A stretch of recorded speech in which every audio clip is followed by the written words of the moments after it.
मित्रांनो, आज आपण पाहणार आहोत बिरबलची खिचडी ही गोष्ट. थंडीचे दिवस होते. सम्राट अकबरने एके दिवशी एक घोषणा केली की त्याच्या राजवाड्यासमोर जलकुंडात जो कोणी रात्रभर उभा राहील त्याला 100 सुवर्णमुद्रा देण्यात येतील. ही दवंडी राज्यभर पिटवली गेली. ती दवंडी ऐकून एक गरीब माणूस ते साहस करायला तयार झाला. तो माणूस त्या थंडीत रात्रभर जलकुंडात कुडकुडत उभा राहतो. ह्या थंडीने तो माणूस मरून जाईल असे सेवकाने बिरबलला सांगितले. बिरबल बोलला, तो डोक्याने मजबूत आहे व यश मिळवण्यासाठी तो तयार आहे. दुसऱ्या दिवशी सकाळी अकबर येतो तेव्हा तो माणूस आपल्या जागेवर आनंदात उभा असतो. तो माणूस त्या थंड पाण्याच्या जलकुंडातून बाहेर येतो व आपण यशस्वी झालो असे त्याला वाटते. तू ही अशक्य गोष्ट कसे काय करू शकला?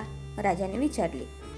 हे अतिशय अवघड काम होते व ते तू अगदी सहजगत्या शक्य करून दाखवले. माझा यावर विश्वासच बसत नाही. या मागचे गुपित काय? महाराज, ह्या मागे गुपित असे काहीही नाही. मी फक्त विजयी होण्याचा निर्धार केला होता, तो गरीब माणूस बोलला. अकबरने विचारले, तू तुझी पूर्ण रात्र या गार पाण्यात कशी घालवली? मी राजवाड्यातील दिव्याकडे बघत होतो. आत्ता लक्षात आली, अकबर बोलला. तू तर तुला मिळणारी ऊब माझ्या राजवाड्यात रात्रभर चालू असणाऱ्या दिव्यापासून मिळवली. त्यामुळे तुला थंड पाण्यात थंडी वाजलीच नाही व तुझी पूर्ण रात्र आरामात गेली. तर या बाबतीत मी तुला काहीही बक्षीस देणार नाही. तू तुझ्या घरी जाऊ शकतोस. तो गरीब माणूस दुःखी होतो. त्याला वाटते की आता बिरबलच आपल्याला न्याय देईल. तो बिरबलकडे जाऊन संपूर्ण घटना त्याला सांगतो. बिरबल त्याला म्हणतो, तू घरी जा, मी बघतो काय करायचे ते. दुसऱ्या दिवशी बिरबल अकबरकडे येतो व म्हणतो की मी आता खिचडी तयार करायला शिकत आहे. तरी उद्या सकाळी तुम्ही माझ्या घरी खिचडीची चव बघायला या. बिरबलने जेवणाचे आमंत्रण दिल्यामुळे अकबर खुश झाला. दुसऱ्या दिवशी अकबर बिरबलच्या घरी पोहोचला. बिरबलने त्याचे स्वागत केले व त्यांना बसवले. बराच वेळ गेल्यानंतरही बिरबलच्या घरातून कोणीही राजाला साधे पाणीही दिले नाही. अकबरला खूप भूक व तहान लागली होती. बिरबल कुठे आहे? राजाने विचारले.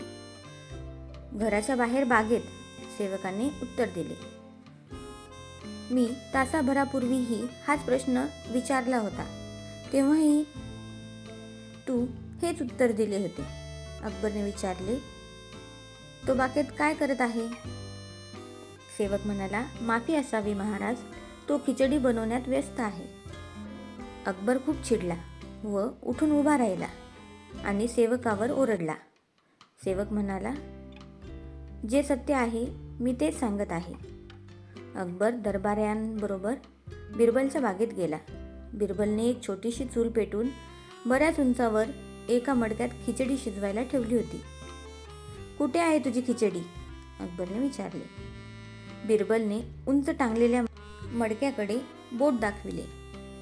अकबर व सर्व दरबाऱ्यांनी आपल्या माना वर मडक्याकडे वळवल्या. हे काय आहे बिरबल? तू एवढा हुशार आणि चतुर, मग तुला एवढे समजत नाही की खिचडी आणि विस्तवात एवढे अंतर असेल तर मडक्यापर्यंत उष्णता पोहोचणार नाही व खिचडी कशी शिजेल? तेव्हा बिरबल म्हणाला, क्षमा असावी महाराज, दूरच्या दिव्याची ऊब घेऊन एखादा माणूस रात्रभर कडाक्याच्या थंडीत उभा राहू शकतो, तर मग याच न्यायाने इतक्या अंतरावरून विस्तवाच्या उबेने खिचडी शिजायला काय हरकत आहे? अकबर बोलला, मला आता समजले की तुला काय म्हणायचे आहे. मी त्या गरीब माणसाबरोबर दुष्टपणा केला आहे व मला माझी चूक लक्षात आली आहे.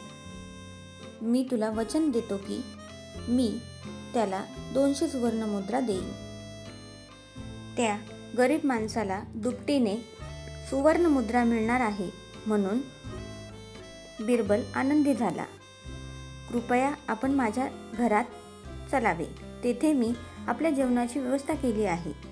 बऱ्याच प्रकारचे खाद्यपदार्थ व खिचडी यांची मेजवानी ठेवली आहे. सर्वांनी आनंदाने व हसत खेळत जेवण केले.